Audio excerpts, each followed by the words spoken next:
نأخذ كيس من الخميرة. في بعض الدول تباع الخميرة الفورية للمعجنات في أكياس بمقدار ملعقة طعام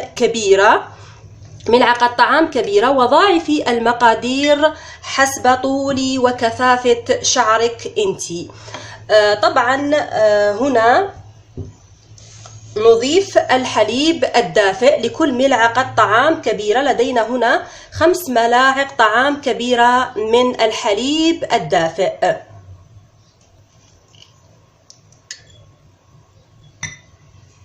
يكون الحليب هنا دافئ.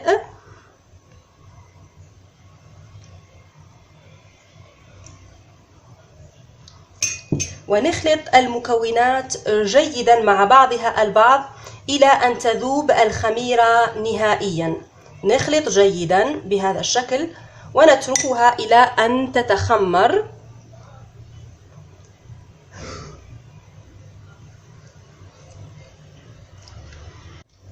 ثم نضيف ملعقة طعام كبيرة من زيت الزيتون ونخلط المكونات جيدا. بالنسبة لمن تعاني من الشيب في شعرها، أنصحها بإضافة ملعقة طعام كبيرة من زيت السمسم أو زيت الميرمية أو زيت الخردل. طريقة عمل زيت السمسم موجودة في قناتي، وكذلك زيت الخردل موجودة في القناة، كما يمكنك استخدام الزيوت الجاهزة من عند العطار. كذلك يمكنك استخدام بودرة الخردل مطحون على شكل ناعم. نضع ملعقة طعام كبيرة من بودرة الخردل إلى هذه الوصفة لمن تعاني من الشيب في شعرها. نتحصل على هذه الخلطة الرائعة. لمن لديها كبسولات فيتامين إي للشعر، هي متوفرة للشعر، يمكنها إضافة كبسولة من كبسولات الفيتامين إي لهذه الوصفة. طريقة الاستخدام: بعد خلط المكونات جيدا نقوم بتطبيقها على شعر نظيف ليس مغسول من قبل، وإنما يكون نظيف ليست به أي خلطات أو أي زيوت للشعر، يكون نظيف فقط.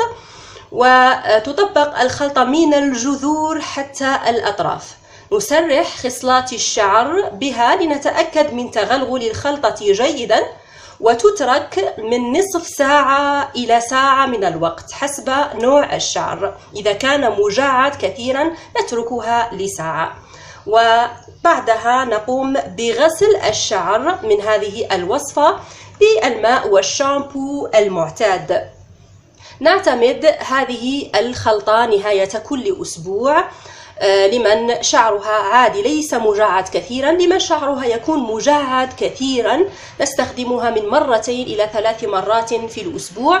وطبعا الفرق نلاحظه من الأسبوع الأول من الاستخدام لهذه الوصفة. والخميرة في هذه الوصفة كذلك لها قدرة على تأخير ظهور الشعر الأبيض والشيب، ولها فوائد كثيرة للتخلص من مشاكل الشعر التالف، ليبقى دائما الشعر بفروة مفعمة بالحيوية.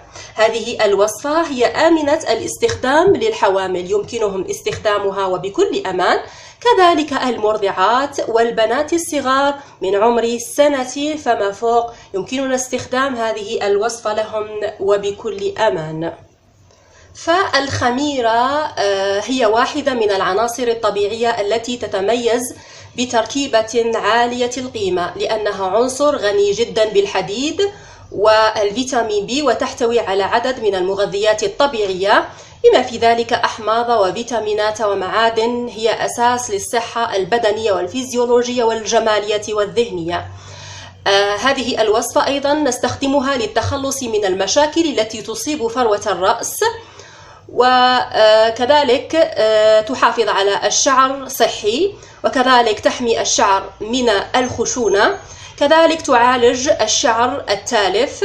وهنا الخميرة في هذه الوصفة تقضي على القشرة بشكل نهائي وتعمل على ترطيب فروة الرأس. ولكن يجب قبل وضع هذا القناع على الشعر عمل اختبار حساسية على المنطقة التي خلف الأذن. إذا لم يبدي الجلد أي رد فعل تحسسي فيتم وضعها على الشعر كامل. طبعا هذا الاختبار التحسسي لمن لديهم فروة حساسة جدا للخلطات. دائما بعد عمل هذه الوصفة وتوزيعها على كامل الشعر، دائما نقوم بتغطية الشعر دائما بالبني البلاستيك أو أي كيس موجود في البيت. تحتوي الخميرة على مجموعة الفيتامين بي وبي 5 الذي يعمل على تقليل الإصابة بالكثير من الأمراض الجلدية التي تصيب فروة الرأس.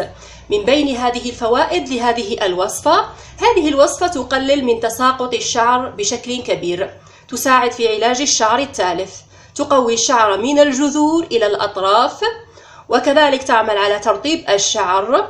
كذلك هنا الخميرة أو هذه الوصفة تناسب جميع أنواع الشعر، فقط كما ذكرت لمن لديها فروة حساسة جدا عليها بعمل اختبار تحسس. كذلك تقي من بعض الأمراض التي تصيب فروة الرأس، خاصة التي تتسبب لها احمرار في فروة الرأس وتشقق فروة الرأس. بالنسبة لإزالة هذه الرائحة، آخر شطفة نضع ملعقة طعام كبيرة من الخل إلى ماء الشطف لنتخلص نهائيا من رائحة الخميرة. إذا كانت لديك أي زيوت عطرية في البيت يمكنك إضافة ملعقة شاي صغيرة من أي نوع زيت عطري متوفر عندك في البيت. أعيد وأكرر أن وصفات الخميرة آمنة، ليست منها أي أضرار، فبعيدا عن استخدام الكيراتين الصناعي وأضراره هو الذي به أضرار والتي أصبحت كثيرا منتشرة وتستخدم في علاج الشعر للعمل على ترطيبه، تطويله وتنعيمه، هي طبعا تستخلص من بعض جلود وشعر الحيوانات.